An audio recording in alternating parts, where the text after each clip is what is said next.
Good morning বন্ধুরা, চলে এসেছি আমরা আবারও এসএমভিটি রেলওয়ে স্টেশনে। আমরা একটু যাব, তো চলো। আমাদের 11:15-তে ট্রেন আছে এখান থেকে। আমরা যাচ্ছি পুরী। কাল সকালবেলায় আমরা নামবো। সকালে কটায় নামাবে গো? 8:45 নামিয়ে দেবে। তো চলো ভেতরে ঢোকা যাক। এই জাস্ট এলাম। 11:15-এর ট্রেন। এখনও কত নম্বর প্ল্যাটফর্মে দিয়েছে? এই হচ্ছে এসএমভিটি রেলওয়ে স্টেশন। মানে খানিকটা ওই এয়ারপোর্টের মতোই দেখবে। চলো ভেতরে যাওয়া যাক।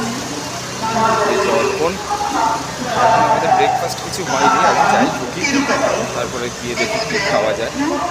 বিশাল বড় এরিয়া, আর ওই দিকটা সোজা আর এগিয়ে গেলে ওই দিকটা হচ্ছে পার্সেল অফিস। যেবার ডোডোকে নিয়ে গেছিলাম ওখান থেকে পার্সেল করানো হয়েছে। চলো এই যে ভেতরে ঢুকছি। চলো সঙ্গে থাকো, দেখতে থাকো। আবার আসছি পরের একটা ভিডিও নিয়ে। টাটা বন্ধুরা।